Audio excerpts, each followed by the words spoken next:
would maybe first ask, as we're waiting for you to send in your questions by text, if among you three, Megan and Martin and Marianne, are there questions or observations that you'd like to make of each other's presentations?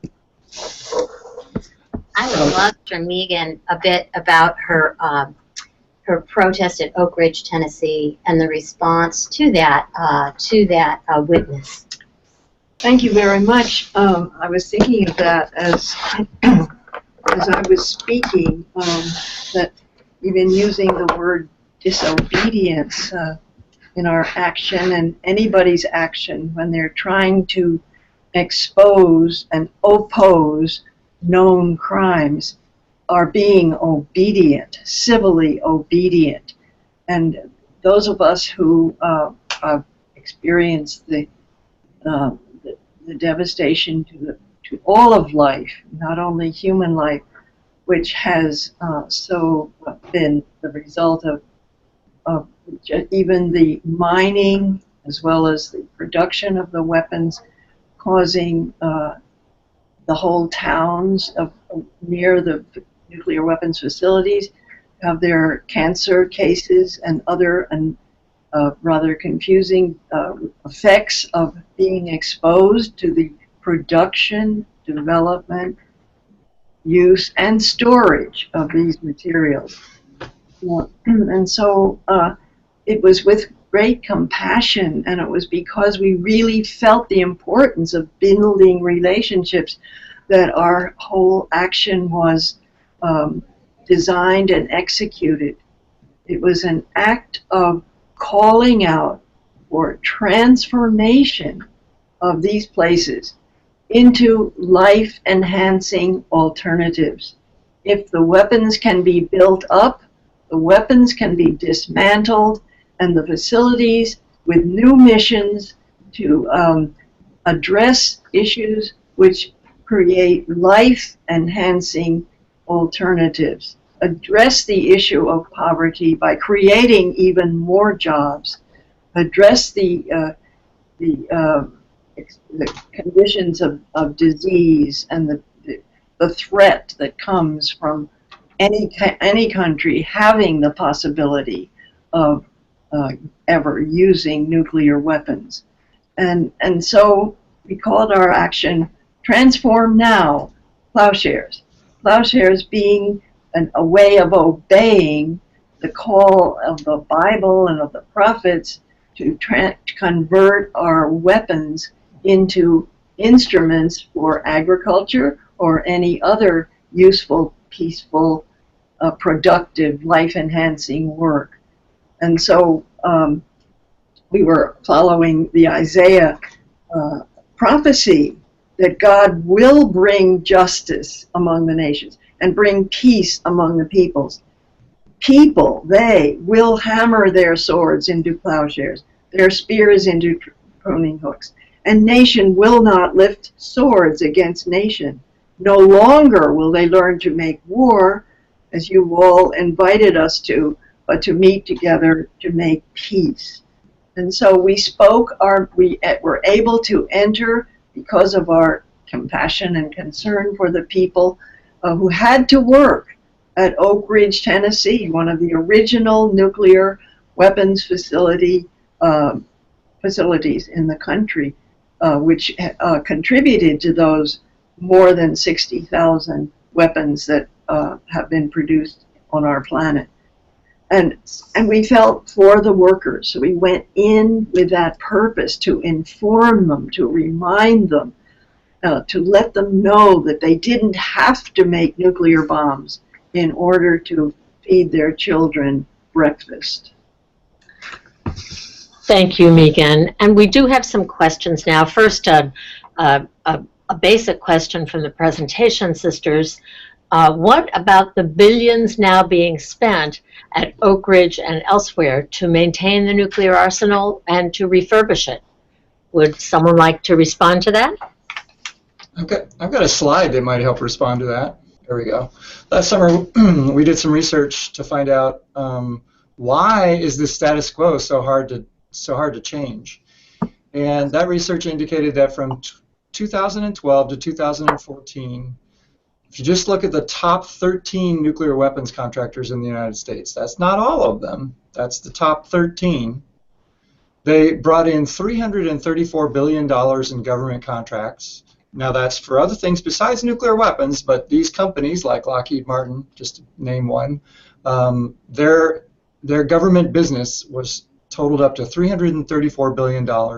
They spent $243 million on lobbying, and they spent $44 million in campaign contributions. And the reason why I bring that up is because I also scratch my head about, well, why are we spending so much money on these things? And I think that helps explain it. We as citizens are going to have to overcome an entrenched military nuclear industrial complex that has really good access. But we can do it. I'm confident that we can do it. After all, humanity decided to abolish slavery. Americans decided that it was appropriate for women to vote, for instance. There's been lots of campaigns of things that had to overcome entrenched interests, but I think that if we can change the if we can change our social trend, if we can kind of change our society somewhat so that we're paying more attention to where we're spending our money, could help. Thanks to Pax Christi for doing that. Thank you, Martin.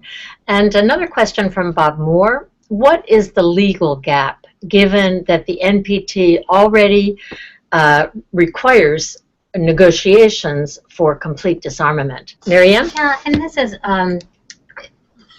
one of the questions. The Non-Proliferation Treaty, signed in 1968, requires the nuclear weapons states to deepen their nuclear disarmament, to go towards zero, and the non-nuclear states not to acquire nuclear weapons.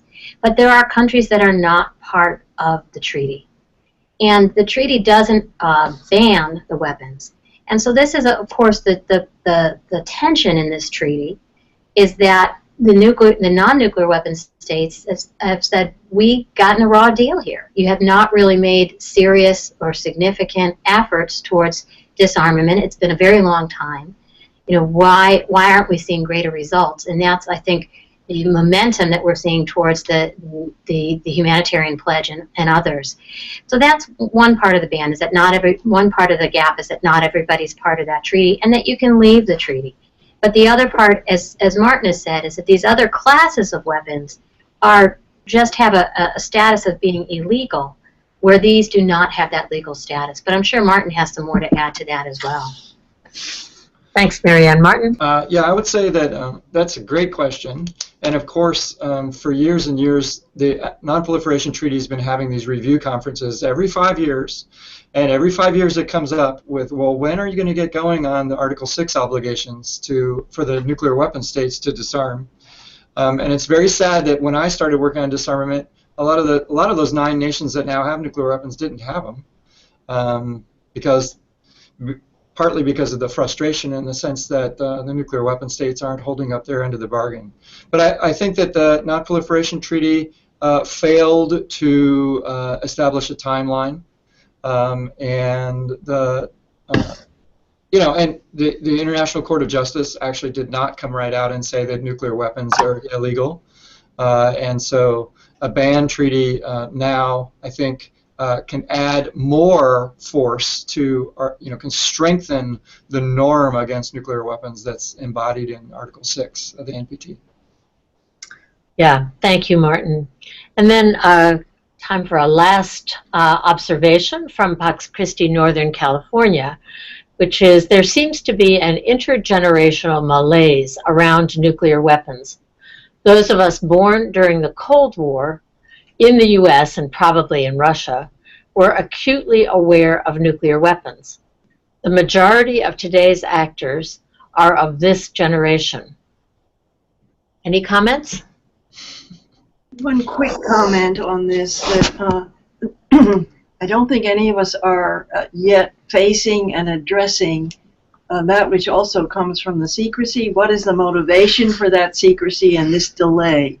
And I think we have to come openly and state the fact that the major powers, especially the United States, is spending more than 50%, up to 50, this is even higher than 57% of its gross national income on military, and that, of course, a very large part of it causes just containing the nuclear weapons as well as enhancing them. And only 5% for veterans benefits, only 6% for education, only 5.5% for housing and community, only 5% for health, international affairs, 4%, 3%, energy and environment. Imagine, with 57% spent, because so many people are involved in the profiteering. It's been given out to contractors, and those contractors are the lobbyists. So let us really own the fact that these things are immoral, illegal, and we must expose and oppose known crimes. Thank you, Megan. That's a good place to wrap up our conversation. It's been about an hour. I'd like to, you will all, we will send you the link to watch the webinar again, or to invite others to watch it. It will include the URL for the reference documents and so on that have also been mentioned today. I want you to know that very soon, expecting probably on July 12th, the book about Megan and the Transform Ploughshares, written by Dan Zak, a reporter for the Washington Post, will be available. The book is called Almighty: Courage, Resistance, and Existential Peril in the Nuclear Age. I expect it is going to be a quite remarkable book. We also want to invite you to put on your calendars the date of our next webinar, which will be on August 1st, probably at the same time of day. On that webinar, we will have Archbishop Takami, who is the Archbishop of Nagasaki in Japan, Sister Philo Hirota, who is a Japanese sister who has served on the Pax Christi International Board, and Art Laffin, who has, as a member of the Catholic Workers in the United States, been an important leader in the popular movement against nuclear weapons. So we encourage you to join us again then, to share the word about these webinars, and use them if you can as a basis to open conversation in new ways with your communities, encouraging people to become involved in the effort toward nuclear zero. Thank you all so much for joining us today. Talk to you in a month or so. And thank you to Martin and Megan and Marianne. Goodbye. Bye.